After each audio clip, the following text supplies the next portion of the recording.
Bien le bonjour.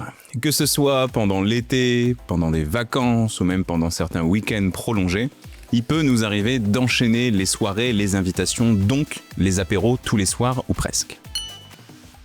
Vous savez que c'est peut-être pas top pour votre santé, mais on fait quoi du coup? On fait une croix sur l'alcool, on fait une croix sur les apéros, on s'interdit notre vie sociale, on culpabilise. Bref, aujourd'hui je vais vous dire rapidement ce que ça fait sur votre corps si vous consommez des apéros trop souvent, et puis je vais vous donner des super astuces que je partage au quotidien avec mes patients en consultation pour limiter un petit peu les dégâts que ça peut avoir sur votre corps, votre équilibre alimentaire et sur votre santé. Et restez bien jusqu'à la fin, parce que je vais vous donner plusieurs exemples très concrets de recettes que vous pouvez mettre en place dès aujourd'hui au sein de vos apéros pour les rendre un petit peu plus intéressants, ou plutôt un petit peu moins dangereux pour vous. Mais avant d'aller plus loin, je prends juste quelques petites secondes pour me présenter. Je m'appelle Jérémy Menet, je suis diététicien nutritionniste depuis plus de 10 ans et je suis titulaire d'un master en recherche en nutrition santé. Je suis aussi le créateur de la méthode Le Nutriscope, une méthode qui est basée sur 3 piliers, la liberté, l'autonomie et le plaisir. La liberté de manger ce que vous voulez, de vous habiller comme vous voulez, de pouvoir jouer avec vos petits-enfants sans que votre corps soit un obstacle. L'autonomie parce qu'au fur et à mesure des accompagnements que je propose, vous allez comprendre ce qu'il se passe dans votre corps et dans votre assiette. Et le plaisir parce que je pense que manger, c'est avant tout du plaisir, de la découverte, du partage et pas forcément compter les calories ou culpabiliser à chaque écart. Donc si ça vous parle, n'hésitez pas à passer sur le site lenutriscope.fr. Et puis si vous voulez des outils un peu plus concrets, je vous rappelle que dans la description sous la vidéo, je vous mets une semaine de menu express avec les recettes et avec la liste de courses. Profitez-en, c'est gratuit. Bien, retour à l'apéritif. Qu'est-ce que ça fait que de boire l'apéro tous les soirs? Premièrement, rien de très original, le problème principal de l'apéritif, c'est l'alcool. Et l'alcool, même si c'est quelque chose qui est très présent dans notre culture, notamment la culture française, et qu'un petit plaisir est complètement permis, c'est un poison. C'est un poison, c'est une toxine, c'est donc quelque chose de dangereux pour notre corps qui, accumulé, va créer des problèmes de santé. Les deux principaux problèmes liés à l'alcool, c'est que l'alcool en excès ou à une fréquence trop répétée va exercer une action inflammatoire sur votre corps. Qu'est-ce que ça veut dire? Ça veut tout simplement dire que petit à petit, différentes fonctions, différents organes de votre organisme vont tout simplement moins bien faire leur travail. Deuxièmement, quelque chose de très concret, ça se passe dans vos intestins. Je vous ai déjà expliqué à plusieurs reprises que vos intestins étaient colonisés par des milliards de bactéries qu'on appelle la flore intestinale ou le microbiote. Ces bactéries, comme n'importe quel être vivant sur Terre, elles ont des préférences. Elles préfèrent vivre à une température particulière, avec une humidité particulière et une acidité particulière. Et bien, quand vous allez boire de l'alcool trop souvent ou en trop grosse quantité, vous allez troubler l'équilibre de ce qui se passe dans vos intestins et vous allez un petit peu tuer ou pousser ces bactéries à partir de vos intestins. Donc d'un point de vue transit, mais aussi d'un point de vue santé de manière générale, c'est pas top. Mais en plus de ça, vous le savez très certainement, l'organe qui prend la plus grosse gifle à cause de l'alcool, c'est le foie. En fait, le foie, c'est un petit peu la station d'épuration de notre corps. Il va filtrer notre sang, il va s'occuper de gérer un petit peu les déchets de notre corps et faire en sorte qu'il quitte notre organisme. Comment est-ce qu'il quitte notre organisme? Par exemple, par le biais des reins, dans lequel le foie envoie ces fameux déchets pour produire ensuite les urines. Le souci, c'est que même si c'est un organe qui est capable de se régénérer, de se réparer un peu, il n'est pas immortel. Donc au fil du temps, avec un foie qui travaille un petit peu trop à s'occuper de cette toxine qu'est l'alcool, on va le fatiguer, on va l'épuiser et ça peut mener à des maladies plus ou moins graves, dont une que vous connaissez peut-être, qui est la cirrhose. Mais le principal problème, c'est pas ça. C'est pas forcément la menace de la cirrhose qui est quand même quelque chose d'assez lointain et quelque chose qui est occasionné par une consommation d'alcool assez importante et assez répétée. Le problème, c'est que le foie, il ne sert pas qu'à ça dans notre corps. Et le foie, il a un petit peu de mal à faire plusieurs choses en même temps. Par exemple, l'une des fonctions du foie, c'est de s'occuper des déchets de notre sang. Et vous savez peut-être que notre sang, en tout cas je l'espère, il est rouge. Super. Et bien ici, on va avoir un constat qui se fait. Si vous buvez trop d'alcool, le lendemain, vous allez vous réveiller avec l'œil un petit peu jaune au fond et l'arrière de la langue qui est un petit peu jaune aussi. Et bien ça, c'est vraiment quelque chose de concret qui vous montre que comme votre foie a passé la nuit à détoxifier votre corps à cause de l'alcool, il n'a pas pu s'occuper des déchets du sang. Et en fait, ce qui se passe, c'est que vous allez le voir sur vous. Un foie qui fonctionne moins bien, c'est souvent associé à la couleur jaune. Par exemple, les bébés font des ictères, ils sont un petit peu jaunes, et les adultes font aussi des jaunisses. Ce sont des maladies du foie. Mais c'est pas tout, parce que là, j'ai résumé l'apéritif à l'alcool. Mais il n'y a pas que ça à l'apéritif. Bien évidemment, je suis un petit peu dans les clichés, mais aussi à l'apéritif, on va retrouver quelque chose qu'on appelle les biscuits apéro. Les chips, les crackers, etc., etc. Et souvent, on est quand même sur des aliments de très mauvaise qualité. Pourquoi ça? Ils sont très sucrés, ils sont très salés, et ils sont très gras. Des graisses de mauvaise qualité, des graisses transformées industriellement qu'on appelle les graisses trans. Mais en plus de ça, il faut qu'ils aient une jolie couleur, il faut qu'ils soient croquants. Donc on les améliore, on les trafique un petit peu grâce à des produits d'origine chimique qu'on va appeler les additifs. Et vous comprenez bien que manger de la chimie, c'est pas top pour votre corps non plus. C'est un déchet de plus, donc c'est un déchet que le foie doit encore éliminer, donc ça lui fait encore plus de travail. Mais c'est pas tout, encore une fois. Parce qu'en fait, le foie se répare. Tout comme notre corps d'ailleurs, notre corps est capable de se réparer. Et la réparation de notre corps, elle se fait surtout pendant le sommeil. Et en fait, comme l'étude scientifique que je vous remets juste ici l'a prouvé, l'alcool ne permet pas de bien dormir, au contraire de ce que vous pouvez peut-être penser. D'ailleurs, en fait, l'alcool fait un petit peu le même effet que les repas très riches qu'on peut prendre juste avant de se coucher. Certes, on va ressentir une certaine somnolence. Ça, vous ne l'imaginez pas, c'est bien vrai. Donc, vous allez peut-être vous endormir plus vite. Ok.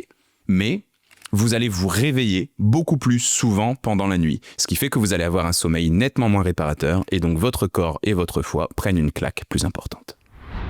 Ok, ce premier constat étant dressé, c'est bien beau. Je suis un peu moralisateur, je vous fais la morale, vous avez appris certaines petites choses ou pas. Le but, c'est pas de vous faire paniquer. Parce que soyons honnêtes, avec ou sans alcool, avec ou sans chips, avec ou sans biscuits apéro, avec ou sans sommeil perturbé aussi, l'alcool n'a pas que des mauvais côtés. Donc, regardons tout de suite comment vous pouvez garder le plaisir de l'apéritif sans ruiner votre santé.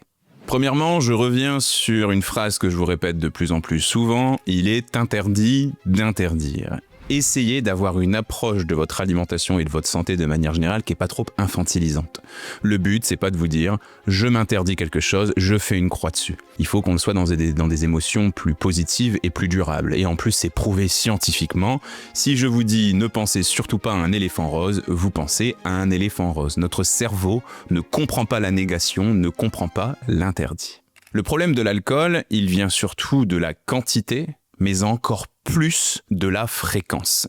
C'est-à-dire que vous pouvez de temps en temps vous faire un petit plaisir, il n'y a pas de problème, mais boire trop souvent, même en quantité relativement modérée, c'est quelque chose de très mauvais sur du moyen ou du long terme. Pour votre santé, l'alcool c'est maximum 2 verres par jour et pas tous les jours. Donc pendant les vacances, pendant les week-ends, pendant les moments de fête, il n'y a aucun problème pour vous faire plaisir, mais essayons quand même de limiter un petit peu les dégâts sur votre corps. Donc premièrement, bien évidemment, c'est pas très original, vous pouvez éviter l'alcool. Vous pouvez éviter peut-être même certains verres d'alcool très précis. Je ne sais pas si vous êtes comme moi, mais s'il fait très chaud dehors et que je décide de rejoindre des amis à la terrasse d'un bar, je vais arriver en ayant très soif. Si je commande une bière à ce moment-là, je vais la descendre à une vitesse absolument fulgurante. Non pas parce que j'ai envie d'une bière, parce que j'ai envie d'alcool, parce que j'ai soif, j'ai besoin de fraîcheur. Donc l'un des verres d'alcool que vous pouvez peut-être éliminer, souvent, c'est le premier. Essayez de boire plutôt peut-être un verre d'eau, un Perrier tranche ou peu importe ce qui vous fait plaisir. Attention, pas quelque chose de trop sucré, remplacer une bière par un coca, pas sûr que ce soit la meilleure des idées. Mais voilà, essayez de faire un petit peu attention à ce réflexe-là. Ensuite, en allant un peu plus loin dans cette logique, peut-être pouvez-vous aussi vous poser et réfléchir à la place que l'alcool a dans vos soirées. Une bière, 2 bières, 3 bières, on contrôle plus rien, on raconte n'importe quoi, ou alors on donne du sens à sa soirée par l'ivresse. Ok, je peux le comprendre, il n'y a pas de problème. Je peux vous assurer que le Jérémy étudiant d'il y a quelques années faisait pas ce genre de réflexion-là. Mais peut-être que c'est important que vous vous posiez, que vous vous disiez, mais est-ce que j'ai vraiment besoin d'alcool au moment précis, là? Est-ce que j'ai vraiment besoin d'en boire autant que ça? Bien évidemment, cette réflexion, il faut vous la poser en amont, parce que sur l'instant T, c'est toujours un petit peu compliqué de se limiter, mais peut-être que c'est possible une fois de temps en temps, surtout si vous avez des moments de vie sociaux qui sont un peu répétés, d'essayer, juste pour vous tester, juste pour voir ce que ça donne, de ne pas boire de l'alcool et de remplacer ça par des citronnades ou autre chose qui vous ferait plaisir.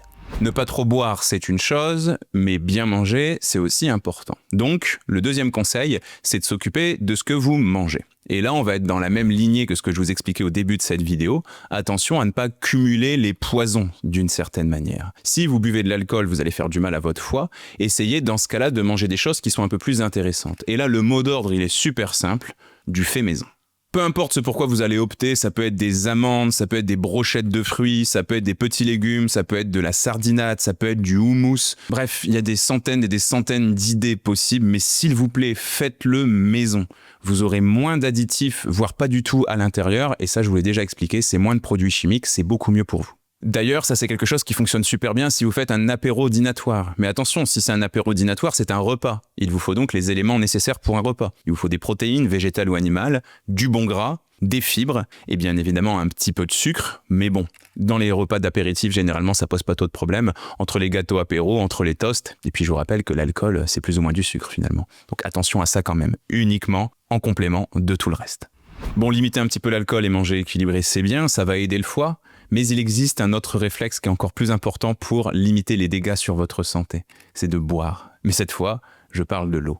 Et oui, la gueule de bois, c'est souvent lié à un problème d'hydratation. Pourquoi ça? Parce que votre cerveau fabrique une hormone qu'on appelle la vasopressine en permanence. Cette vasopressine, elle dit à votre vessie, ne t'ouvre pas, ne fais pas pipi. Mais quand vous buvez de l'alcool, votre cerveau arrête de la fabriquer. Donc vous allez faire pipi beaucoup plus souvent. Donc vous vous hydratez beaucoup plus, particulièrement si vous buvez de la bière. Donc essayez de compenser un petit peu ça en buvant de l'eau à côté. Bien, maintenant que vous avez la théorie, rentrons dans le concret et place maintenant à quelques exemples de petites choses à ajouter à votre apéritif. Pour les boissons, quelque chose que j'aime bien faire, c'est une espèce de faux gin tonic d'une certaine manière. Vous mettez de l'eau pétillante, vous mettez du jus de citron, vous mettez du gingembre, vous mettez du concombre et vous mettez du romarin si possible. S'il manque l'un des 4 ingrédients, c'est pas bien important. Vous laissez tout ça infuser un tout petit peu, limite vous en faites d'avance et vous mettez ça dans une citerne et vous verrez que ça fera une citronnade un petit peu améliorée, absolument délicieuse. Notre astuce, ça va être d'avoir des brochettes. Des petites brochettes très faciles à faire, c'est très ludique. Par exemple, vous pouvez mettre un petit peu de melon, un petit peu de tomates cerises et un petit peu de billes de mozzarella. C'est quelque chose qui fonctionne super bien. Vous pouvez mettre aussi un petit peu de concombre, un petit peu de feta, bref, faites-vous plaisir. Vous pouvez d'ailleurs aussi faire des brochettes avec des fruits, des brochettes de fraises ou encore des brochettes d'ananas. Ça fonctionne super bien, particulièrement si l'alcool que vous buvez, c'est du champagne. Mais ce qui peut être aussi très intéressant, c'est d'avoir des fibres en plus grâce à des légumes. Donc là, il y a 2 options qui fonctionnent super bien. Il va y avoir les pickles de petits légumes, par exemple les pickles de poivrons ou d'oignons. Personnellement, j'adore ça, ça marche super bien. Ou tout simplement des petits légumes tout simples que vous pouvez tremper. Donc là, vous allez mettre des bâtonnets de concombre, des baby carottes, des tomates cerises ou des radis. Dans quoi les tremper? Bah écoutez, dans du houmous, dans de la sardinade, dans de la tonade, où vous pouvez aussi prendre des pots de fromage blanc et les aromatiser un tout petit peu, avec du persil, avec du jus de citron, avec du poivre dans le premier, et par exemple avec du curry et un petit peu de cumin dans le deuxième. Goûtez, faites-vous plaisir, écoutez vos envies, vous verrez, ça se passera très bien.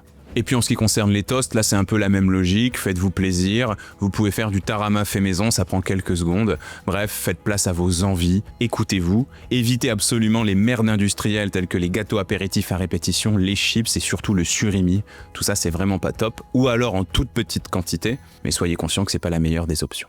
Bon, tout ça c'est pas mal, mais il faut quand même avouer que parfois on perd un petit peu le contrôle, et on s'expose donc à la fameuse gueule de bois qui va ruiner votre dimanche matin. Donc, si vous voulez en savoir un peu plus pour éviter la gueule de bois, je vous rappelle que j'ai fait une vidéo sur le sujet que je vous remets juste ici, n'hésitez pas à aller la voir. D'ici là, n'hésitez pas à vous abonner à la chaîne si c'est pas encore fait. Moi, je vous retrouve ici 2 fois par semaine et tous les jours sur tous mes autres réseaux sociaux. Salut!